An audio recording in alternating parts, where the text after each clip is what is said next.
Ohio State 34, Notre Dame 23. After 13 straight wins, Notre Dame's dream season falls short. For Fighting Irish Preview and fightingirishpreview.com, I'm Phil Houk, and this is That's a Wrap, brought to you by Notre Dame Federal Credit Union. Remember, where you bank does matter. Indy scored on the first drive of the game, 75 yards, 18 plays, which was a CFP record, an 18-play drive. And Notre Dame burned 10 minutes off the clock. Riley Leonard ran the ball 9 times in that 18-play drive. And suddenly the Irish are up 7-0. Well, Ohio State answered with a vengeance because they scored the next 31 points in this game.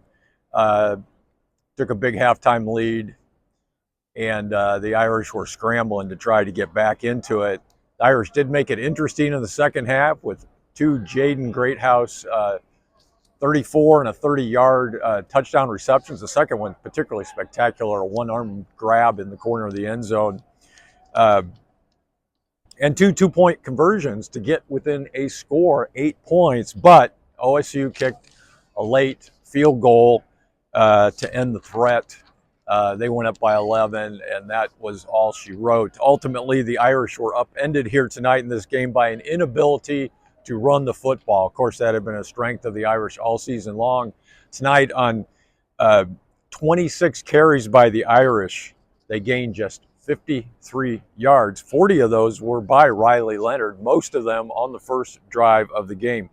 Jeremiah Love, just 4 carries for 4 yards. Ineffective running game here tonight. Post-game, I sat in the press conference with Marcus Freeman, Riley Leonard, and Jack Kaiser. They were sullen. There's no doubt about it. They walked in, and you could see from the looks on their face what they had been through here tonight and how difficult this all was for them to process this loss here tonight after this amazing 13-game win streak. Marcus Freeman offered that there's just not many words to say when everybody is hurting so much, but that he was very grateful for having been on the journey with this team. He felt that he had grown as a person because of that journey himself. Riley Leonard started off his presentation to the group by giving thanks to his Lord and Savior, and then he reflected on what this season, his one season at Notre Dame, had meant to him, and he says, after this year, I don't even recognize the person I was before I got to Notre Dame. You know, he was a pretty good dude before he got here, but he feels that he has grown that much in his one season at Notre Dame. He especially got choked up in front of the group when he talked about his offensive line, and then he moved on and talked about his receivers and how unselfish they were, and just complimented his teammates in general. Jack Kaiser, 6 years in the program, a record-setting 70 games played. That's never going to be broken when you think about the COVID year. It's just unlikely to ever be broken.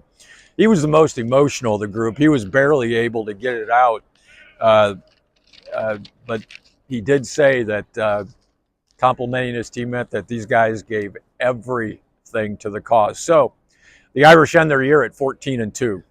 Easily the most wins in program history. 2 major bowl wins, the Sugar and the Orange Bowl. That's a great accomplishment.